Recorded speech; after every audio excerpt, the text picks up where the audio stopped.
When it comes to building muscle, one of the key components to that is having the proper hormone levels. And anyone who's been looking at building muscle has probably by now figured out that testosterone is an extremely important hormone in building muscle. Now, obviously there's ways to supplement and build those levels, but for those of us who want to stay natural like myself, we have to look to other ways to be able to build those levels. And that's what I want to talk about today. There's a few things we can do. One of them is getting enough sleep. I actually saw a study once that took young men and it had them sleep deprived for a while. And what they found was pretty shocking, actually.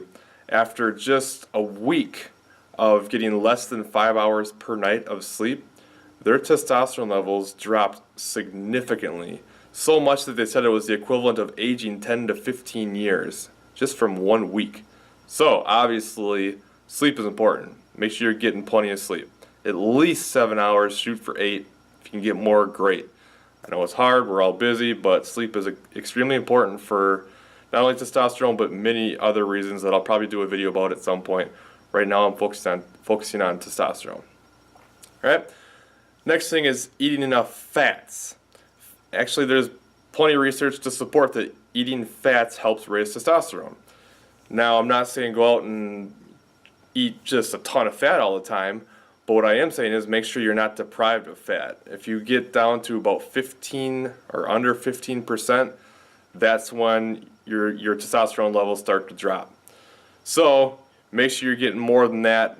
Usually they say between about 20 to 30% is a good number. You start going higher, you might raise some testosterone levels, but the problem is you're going to sacrifice other nutrients that you need. You're not going to be able to get as many carbs as you need. You're not going to be able to get as much protein as you need. So somewhere in that level. Because fat and actually cholesterol from the fat also shows that it raises testosterone. But obviously you don't want to do too much of that. Another one is limiting your alcohol. I know we all are looking for reasons why we can drink and it'll be okay, but I've never seen it. You look all you want, and it's just not going to help. Even the red wine drinkers who say it's healthy, well, you can get all those nutrients from red wine through other sources that don't have alcohol too. Now, I'm not saying don't ever drink. It's just obviously let's be smart about it and not drink all the time. If you want to gain muscle, you're going to hurt yourself if you're drinking a lot. Simple stuff. I'm not going to dwell on that. Okay? Another one is limiting stress. That's another very underutilized, important aspect of health and fitness in general. Stress raises cortisol. They call it the stress hormone for a reason. And cortisol and testosterone actually have a competitive behavior between each other. When there's high testosterone, there's generally low cortisol. When there's low cortisol, there's usually high testosterone.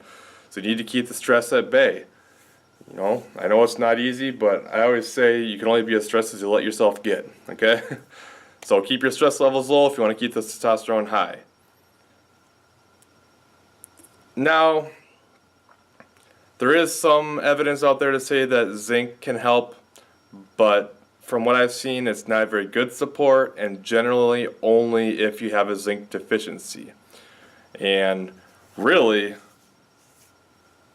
anything that you're deficient in, if you supplement it, it's going to help. That's just common sense. But if you have good enough zinc levels, then supplementing with zinc is probably not going to do it. So if you've seen that, I don't really buy it. And actually, speaking of deficiencies, now that I've gone all this way about testosterone,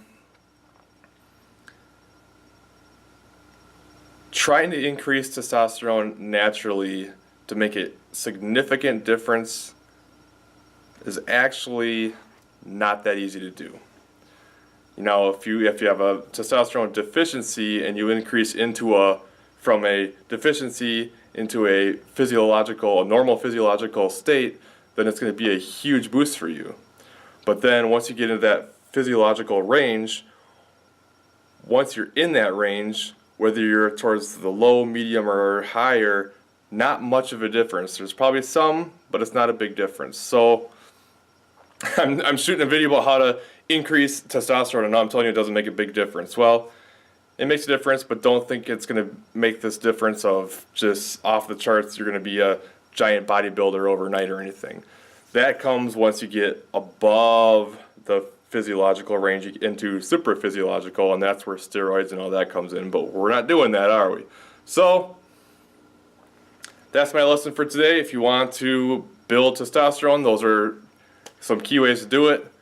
Get enough sleep, eat enough fat, limit alcohol, make sure your stress levels are low, and if you have a deficiency in zinc, that might help as well. But hope that helps. Any questions, just let me know. Thanks.